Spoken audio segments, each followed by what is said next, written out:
अस्सलाम वालेकुम। न्यूयॉर्क से ताज़ा तरीन आलमी खबरों और तज्जियों के साथ जहांगीर खटक आपकी खिदमत में हाजिर है।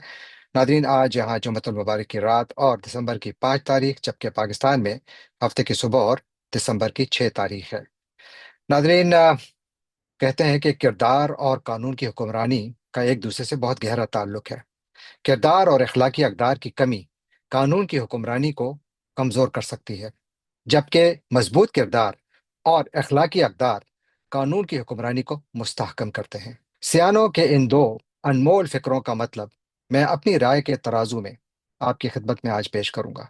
इसकी मिसालें यूं तो दुनिया के मुख्तलिफ हिस्सों में कई शक्लों में नजर आती हैं, लेकिन आज मैं जिक्र अमरीका से शुरू करूंगा और ख़त्म पाकिस्तान पर करूंगा, जहां आज पाकिस्तानी टैक्स पेयर्स के पैसों पर पलने वाले एक सरकारी मुलाजिम ने न सिर्फ हर कानून ज़ाब्ते अखलाकियात का जनाजा निकाला, बल्कि अपनी जहनी पस्ती और मुतासिब जहनीत का और नफरत का कुछ ऐसा इजहार किया कि पाकिस्तानी कौम का बड़ा हिस्सा इस वक्त भी शशदर है। वो यकीन नहीं कर पा रहा कि क्या ऐसा भी हम सुन सकते थे, क्या ऐसा भी हम देख सकते थे। नादरीन, इब्तिदा अमरीका से। जनरल डगलस मैकार्थर अमरीकी तारीख का एक बहुत बड़ा हीरो है। जनरल डगलस मैकार्थर जो मिलिट्री की तारीख है उसका भी एक बहुत बड़ा नाम है। जनरल डगलस मैकार्थर दुनिया में मशहूर हैं अपनी उस तकरीर के लिए जो उन्होंने 1951 में अमेरिका की जो कांग्रेस का जॉइंट सेशन है उससे खिताब के दौरान की थी, और इसके अख्ताम में उन्होंने कहा था कि ओल्ड सोल्जर्स नेवर डाई, दे फेड अवे।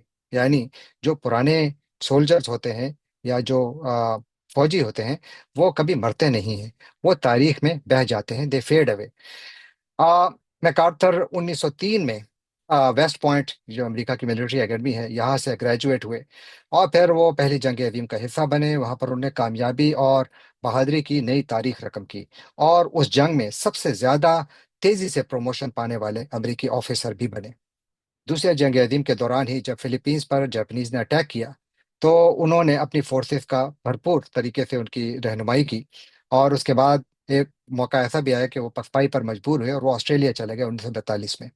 और वहां से वो एलाइड फोर्सेस की जो साउथ वेस्ट पैसिफिक की जो फोर्सेस थी और उसके उन्होंने कमान संभाली, और ये कहकर उन्होंने कमान संभाली कि आई शैल रिटर्न, यानी मैं इस जंग में जा तो रहा हूं कि मैं, लेकिन मैं इस जंग से जिंदा सलामत और कामयाब फातेह होकर वापस दौड़वाऊंगा। ये जनरल डगलस मैकार्थर ही थे जिन्होंने कि 1945 में यूएसएस मिजूरी जो अमेरिका का एक शिप था उस पर जापानीज सरेंडर को जो है उन्होंने एडमिनिस्टर किया। वहां पर जापानीज की अफवाज थी, उन्होंने हथियार डाले, और उसके बाद पूरा का पूरा जापान डगलस मैकार्थर के कंट्रोल में आ गया। और 20वीं सदी का एक ऐसा बड़ा वाकया पेश आया इसके बाद कि उन्होंने जो एटमी जंग से तबाहाल जापान था इसकी तामीर नौ में डगलस मैकार्थर ने बहुत बुनियादी किरदार अदा किया। बल्कि पोस्ट वॉर जो रीमेकिंग ऑफ जापान है या जापान की जो तामीर नौ है उसमें उन्होंने एक तारीखी किरदार अदा किया। आज जो जापान की तरक्की है इसमें कहीं ना कहीं डगलस मैकार्थर की रखी हुई ईंटें भी शामिल हैं। आ, डगलस मैकार्थर 1950 में यूनाइटेड नेशंस की फोर्सेस के कमांडर बनाए गए और वो कोरिया भेजे गए। कोरिया में भी उन्होंने बड़ी ही कामयाबी से जंग लड़ी और वो नॉर्थ कोरिया के अंदर चले गए। बल्कि वो उस वक्त की जो ट्रूमैन की एडमिनिस्ट्रेशन थी, उस वक्त अमेरिका के सदर ट्रूमैन थे, उन पर वो जोर दे रहे थे कि आप मुझे इजाज़त दें कि मैं चाइनीज़ बॉर्डर तक जाऊं, लेकिन उनको रोका गया। मैकार्थर बहुत खुल के बोलने वाले ऑफिसर थे, बड़े डेयरिंग ऑफिसर थे, और उन्होंने एक मरतबा एक लेटर लिखा इसी दौर में, और वो लेटर उस वक्त की ट्रूमैन एडमिनिस्ट्रेशन का बहुत ज़्यादा क्रिटिकल था, यानी उसने पर बड़ी तनकीद की गई थी। और उस दौर में रिपब्लिकन पार्टी के कांग्रेसमैन ने उनका ये खत अमेरिकी हाउस ऑफ रिप्रेजेंटेटिव की फ्लोर पर पढ़कर सुनाया, और उसमें उन्होंने जो ट्रूमैन की पॉलिसीज थी उनको हदफ तनकीद बनाया। 11 अप्रैल 1951 को सदर ट्रूमैन ने मैकार्थर को अपनी कमांड से हटा दिया। उनको बुलाया गया वापस अमेरिका, और उसके बाद फिर उनको हटा दिया गया, और यूं मैकार्थर रिटायर हुए अमरीकी हीरो होने के बावजूद, अमरीकी तारीख के एक अजीम तरीन जनरल होने के बावजूद, जिन्होंने पहली जंग अजीम में भी बहादुरी की दास्तानें रकम की, जिन्होंने दूसरी जंग अजीम में भी तारीख रकम की, और जिन्होंने कोरियन जंग में भी तारीख रकम की। लेकिन चूंकि एक वक्त ऐसा आया कि जब सिविलियन क़यादत अमेरिका की जो थी उनको ये शायबा हुआ, वो समझने लगे کہ شاید جنرل میکارتھر ایک فوجی ہونے کے باوجود سویلین بالادستی کو نہیں مان رہے، اور یہی جنرل میکارتھر کی جو ان کا جو سوال تھا اس کا سبب بنا، اور اس کے بعد وہ ریٹائر ہو گئے، اور وہ امریکہ میں آج بھی بہت زیادہ عزت و احترام کی نگاہ سے دیکھے جاتے ہیں۔ لیکن تمام سب کچھ کے باوجود ان کو ہٹایا گیا اپنی پوسٹ سے، لیکن اس پر کسی نے انگلی نہیں اٹھائی۔ اس کی وجہ یہ ہے کہ امریکہ میں امریکی آئین کے تحت فوج سویلین قیادت کی ماتحت ہوتی ہے۔ جب میکارتھر امریکہ واپس آئے تو ان کو ہیرو کا ویلکم دیا گیا، یعنی بہت سارے لوگ ان کے استقبال کے لیے باہر نکلے، جیسے میں نے عرض کیا کہ انہوں نے امریکی کانگریس سے کے جوائنٹ سیشن سے خطاب کیا، اور ان کی وہ تقریر جو کہ آج بھی میں کہتا ہوں کہ بہت جگہوں پر کوٹ کی جاتی ہے، جس میں کہ انہوں نے کہا تھا، یہ ان کی فیئر ویل اسپیچ تھی، آخری اسپیچ تھی، جنہوں نے اس میں کہا تھا کہ سولجرز نیور ڈائی دے فیڈ اوے۔ اور پھر جنرلی ہسٹورین جو ہیں یا جو تاریخ دان ہیں، وہ میکارتھر کو حالیہ جو جنگی تاریخ ہے اس کا ایک بہت بڑا کردار سمجھتے ہیں۔ میں نے اس کی مثال اس لیے دی کہ یہ ایک بہترین مثال ہے کہ جہاں پر ایک بہت بڑے امریکہ کی نہیں دنیا کی جو جنگی تاریخ ہے اس کے ایک بہت بڑے کردار کو کس طریقے سے اپنے عہدے سے ہٹایا گیا، صرف اس وجہ سے کہ حکومت سمجھتی تھی کہ وہ سویلین قیادت کی وہ عزت و احترام نہیں کر رہے، اس کی بات نہیں مان رہے جو ان سے توقع کی جا رہی ہے۔ جنرل میکارتھر کے اپنے عہدے سے ہٹائے جانے کے تقریباً 60 سال بعد امریکہ میں ایک مرتبہ پھر تاریخ دہرائی گئی۔ جگہ افغانستان، وہاں کا commander general Stanley McChrystal. General Stanley McChrystal بھی 4 اسٹار جنرل تھے۔ امریکی جو حالیہ امریکی تاریخ ہے اس میں one of the most decorated officers, بہت زیادہ ان کو عزت و احترام کی نگاہ سے دیکھا جاتا تھا۔ ان کو امریکی فوج کے سب سے فٹ جنرلوں میں ان کا شمار ہوتا تھا۔ جب ان کو افغانستان میں بھی بھیجا گیا تو اس وقت بھی یہ روزانہ ان کے بارے میں کہا جاتا تھا کہ 7 میل دوڑتے ہیں ڈیلی، یہ اس حد تک وہ فزیکلی فٹ تھے۔ جنرل میکرسٹل جو ہے 1954 میں پیدا ہوئے تھے، یعنی جو ڈگلس میکارتھر کی ریٹائرمنٹ کے 3 سال بعد جنرل میکرسٹل پیدا ہوئے تھے، اور پھر 1976 میں وہ اسی ویسٹ پوائنٹ سے گریجویٹ ہوئے جہاں سے کہ 1903 میں ڈگلس میکارتھر گریجویٹ ہوئے تھے۔ وہ بھی یعنی جو جنرل میکرسٹل ہیں یہ 82nd ایئر بورن ڈویژن جو ہے اس کے ڈویژنل کمانڈر بھی رہے، کئی اہم عہدوں پر رہے، اور پھر 2003 سے 2008 تک وہ امریکہ کے جوائنٹ چیفز آف اسٹاف جو ہے اس کے بھی کمانڈر رہے، اور انہوں نے بڑے بڑے یعنی عراق اور مختلف علاقوں میں بڑے آپریشنز میں حصہ لیا۔ ان کے کریڈٹ پہ جو سب سے دو بڑے واقعات ہیں، ایک یہ کہ 2003 میں جب صدام حسین کو پکڑا گیا تھا تو اس آپریشن میں جو کمانڈر تھے وہ جنرل سٹینلے میکرسٹل تھے۔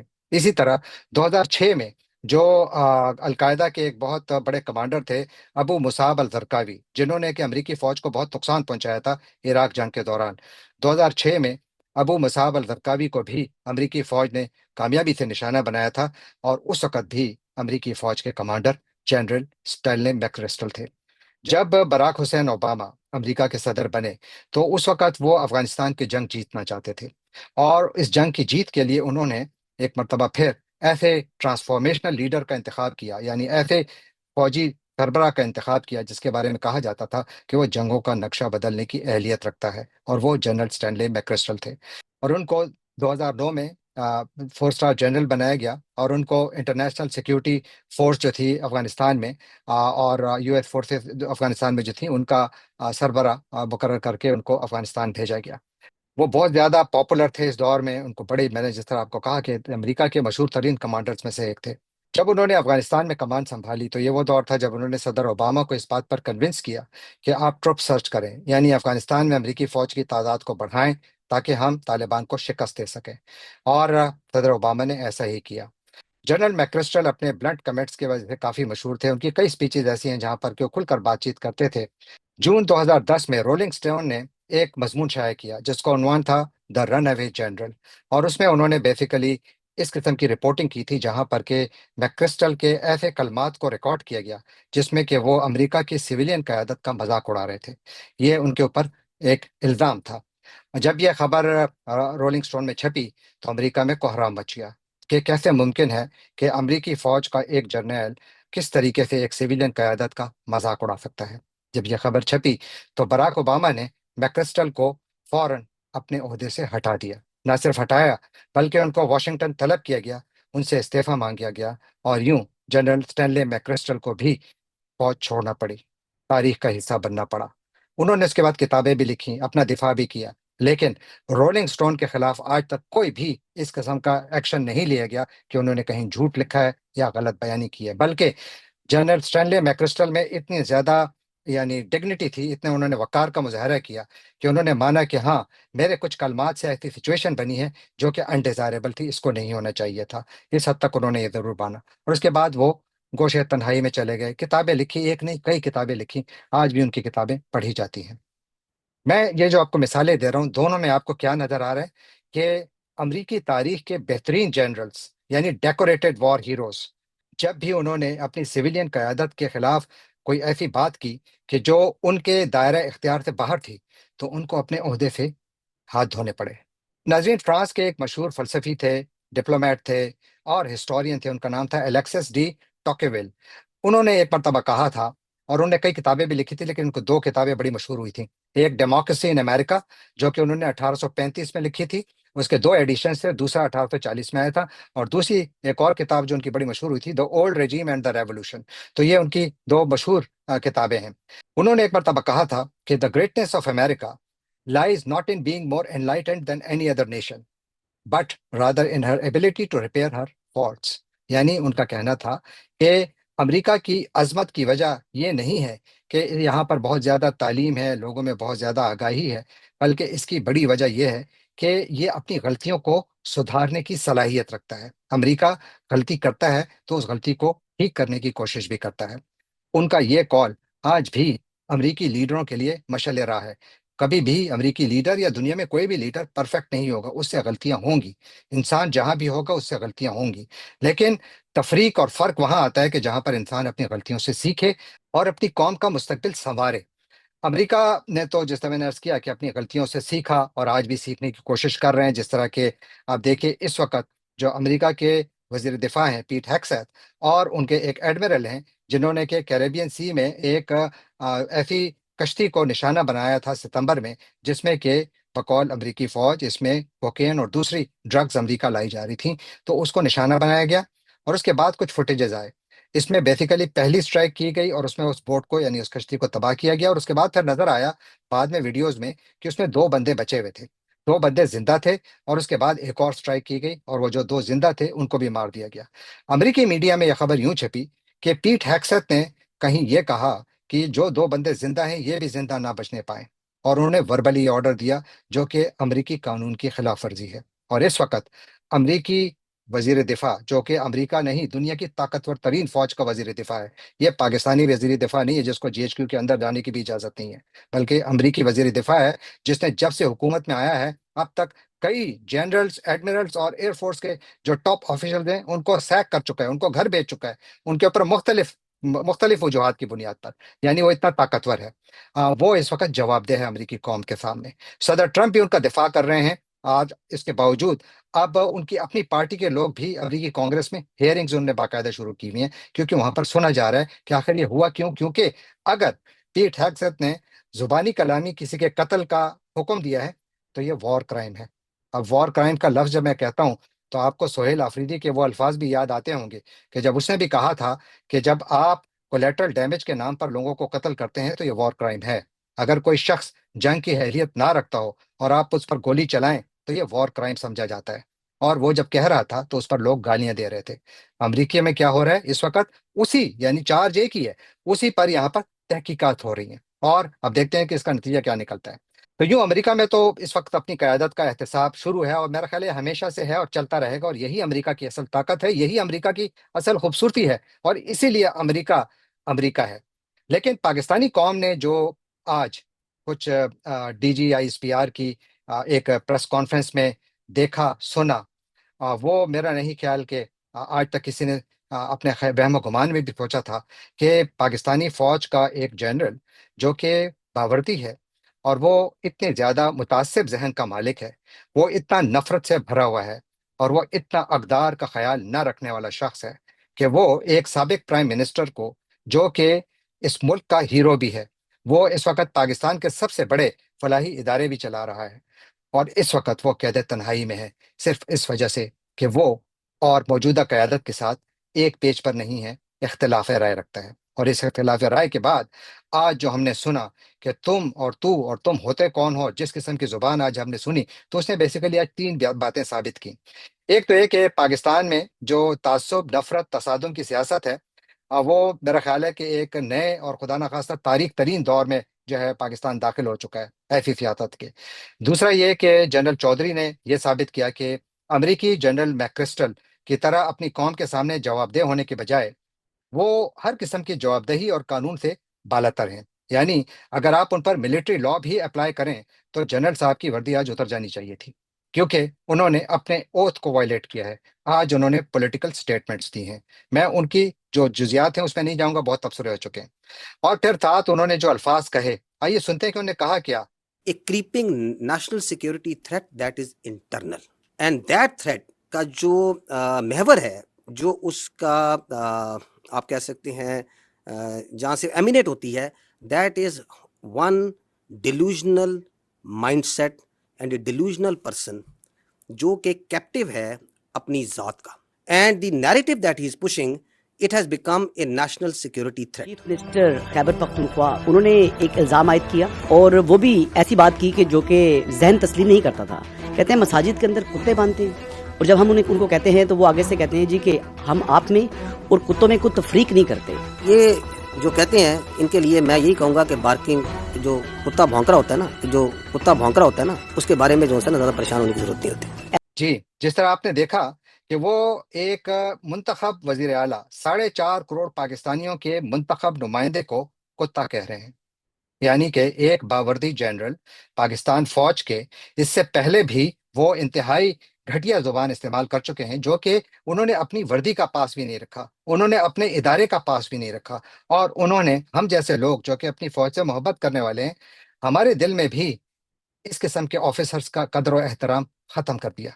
یعنی کہ حیرانگی ہوتی ہے کہ اگر اس قسم کے آفیسرز اس لیول تک پہنچ کر اس سوچ کے ساتھ، اس متعصب ذہن کے ساتھ، اس نفرت سے بھرے ذہن کے ساتھ اس قسم کی زہر افشانی کریں گے، تو جو لوگ کہتے ہیں کہ عوام اور ہمارے جو ریاستی ادارے ان کے درمیان خلیج بڑھ رہی ہے، تو کیا خلیج نہیں بڑھے گی؟ جب سہیل آفریدی یہ کہہ رہا تھا کہ انہوں نے مسجدوں میں کتے باندھے تھے، چلے انہوں نے غلط بیان دے دیا، ٹھیک ہے، آپ یہ اس سے اختلاف کر سکتے ہیں، ٹھیک ہے، کوئی اس میں برائی نہیں ہے، لیکن آپ نے آج جب اس کو کتا کہہ دیا تو کیا آپ نے سہیل آفریدی کو سچا ثابت نہیں کیا؟ اس کا جواب آپ خود دیجیے۔ اور پھر ساتھ یہ کہ پاکستان کی نہیں بلکہ دنیا کی کرکٹ کی تاریخ کے ایک ہیرو کے بارے میں آپ جو زبان استعمال کر رہے ہیں، جب عمران خان صاحب پرائم منسٹر تھے تو پتہ نہیں آپ اس وقت کہاں تھے، اور پتہ نہیں کتنی مرتبہ آپ نے انہی عمران خان صاحب کو سلوٹ مارا ہوگا۔ اور اگر پاکستان میں کبھی بھی قانون کی حکمرانی ہوئی، آئین کی حکمرانی ہوئی، اور اگر پاکستانی عوام عمران خان کو چانس دیتے ہیں، کسی اور کے بجائے عمران خان کو چانس دیتے ہیں، پھر آپ کیا کریں گے؟ کیا آپ پھر بھی سلوٹ ماریں گے کہ پھر آپ کہیں گے کہ تم ہوتے کون ہو؟ اور یہی وہ الفاظ ہیں جو آج پی ٹی آئی کا ایک بڑا شدید رد عمل آ رہا ہے، ہر طرف سے آ رہا ہے، کیونکہ انہوں نے ایک صوبے کے وزیر اعلیٰ کو گالی دی ہے، اور اس گالی کو اب اس صوبے کے لوگ سمجھ رہے ہیں کہ یہ ہم کو گالی دے رہے ہیں، کیونکہ اس سے پہلے بھی جتنا رد عمل آ رہا ہے اس میں آپ کو شدید ڈسکریمنیشن نظر آ رہی ہے، اس میں شدید تعصب نظر آ رہا ہے۔ یہ تعصب کی اینک سے دیکھتے ہیں پاکستانیوں کو، اسپیشلی خیبر پختونخوا کے لوگوں کو، اور یہی وہ بو آ رہی ہے جو کہ بہت خطرناک ہے۔ تو آج جو D G I S P R نے اپنے ہی ادارے کو جتنا نقصان پہنچایا ہے، میرا نہیں خیال کہ کوئی بھی اتنا نقصان پہنچا سکتا ہے، اور سب سے زیادہ افسوس مجھے ہے کیونکہ پاکستان کا سب سے بڑا ایسٹ ہی پاکستان کے ریاستی ادارے ہیں۔ اگر یہ ہیں تو پاکستان کا اچھا دفاع ہو سکتا ہے، اگر یہ خدا نہ کرے نہ ہو تو پاکستان کا دفاع کون کرے گا؟ اس وقت کیا ہو رہا ہے؟ اب یہ ہو رہا ہے کہ پی ٹی آئی کا جواب آیا، وہ کہتے ہیں کہ تم ہو کون؟ عوام کے ٹیکس سے تنخواہ لینے والے، عوام کے منتخب وزیر اعظم پر بولنے سے پہلے اپنے بارے میں تو بتاؤ تم ہو کون؟ یہ آ گئی ہے زبان، کیونکہ آپ نے بھی یہی زبان استعمال کی تھی تو جواب یہ آیا۔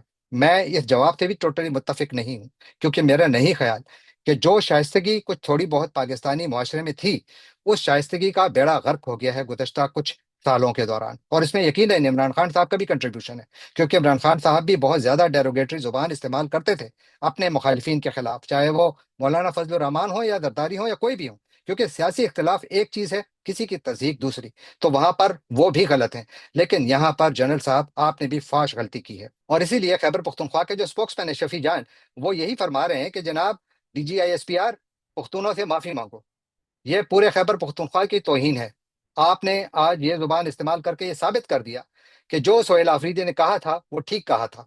तुम पख्तूनों के वज़ीर आला के बारे में ये कह रहे हो, तो आम पख्तून के साथ क्या क्या सलूक हुआ होगा? ये कौन कह रहा है? ये सूबाई हुकूमत का स्पोक्समैन कह रहा है। ये जहर फशानी का असर है, जो कि आज एक बावर्दी ऑफिसर की गलत बयानी और जहर फशानी का नतीजा है। पाकिस्तान ये डिजर्व नहीं करता, अबव एवरीथिंग एल्स। पाकिस्तान फौज ये डिजर्व नहीं करती। मैंने अभी भी कहा, पहले कहता हूँ, फिर कहता हूँ कि पाकिस्तान फौज पाकिस्तान का एक इंतहाई मोहतरम इदारा है। ये पाकिस्तान का सबसे बड़ा एसेट है, और इसको नुकसान पहुंचाने की किसी को इजाजत नहीं होनी चाहिए, चाहे वो सिविलियन हो या फौजी हो। बावर्दी लोग भी बिल्कुल इसी तरह नुकसान पहुंचाते हैं अपने इदारे को, जिस तरह के आज जनरल चौधरी ने पहुंचाया है। लेकिन बहरहाल, आई होप के जनरल चौधरी माजरत करेंगे और माफी मांगेंगे, और साथ एक ऐसे माहौल को बनाने की कोशिश करेंगे कि जहां पर कम से कम बर्दाश्त तो हो। एक ऐसे वक्त जब पाकिस्तान की सरहदें मजीद गैर महफूज हैं। आज खबरें हैं कि स्पिन बुलडॉग और चमन के इलाके में पाकिस्तान और तालिबान फोर्सेस के दरमियान फायरिंग हुई है। कुछ ऐसे यानी इत्तलात नहीं है कि दोनों जानिब कोई किसी ने अपनी जान गंवाई हो या कोई और नुकसान हुआ हो, ये शुक्र है। लेकिन ये वाकया बहुत ज्यादा अलार्मिंग है। ये एक ऐसे वक्त हो रहा है जब पाकिस्तान के चीफ ऑफ डिफेंस फोर्सेस का पहला दिन है ऑफिस में, और पहले ही दिन हमें खबरें क्या मिल रही हैं? एक फौज के जो तर्जुमान हैं उनकी जानिब से इंतहाई ऑब्जेक्शनेबल लैंग्वेज, और दूसरा सरहदों पर एक जंगी कैफियत। आई होप कि आने वाले दिन बेहतर हों। आई होप कि जनरल साहब भी थोड़ा रियलाइज करें कि वो इस तरीके से नहीं कर सकते जो वो करना चाहते हैं। इस तरीके से ना तो हुकूमतें चलती हैं, ना निज़ाम चलते हैं, और ना आवाम का एतमाद हासिल किया जाता है, बल्कि इस तरीके से तो आवाम का एतमाद खोया जाता है। और ये मेरा नहीं ख्याल कि एक ठीक रास्ता है। आई होप कि better sense will prevail, and I hope कि जनरल साहब भी माजरत करेंगे, और इमरान खान के साथ जो इन्होंने लोगों को मिलने की इजाजत नहीं दे रहे, ये तमाम चीजें छोड़ेंगे और अदालतों को अपना काम करने देंगे, आईन को अपना काम करने देंगे। जाने से पहले आपसे एक बार तो फिर दरखास्त कि आप हमारे चैनल को सब्सक्राइब कीजिए, लाइक कीजिए, शेयर कीजिए, कमेंट कीजिए, और बेल आइकॉन को क्लिक करना ना भूलिएगा। आपका बहुत बहुत शुक्रिया।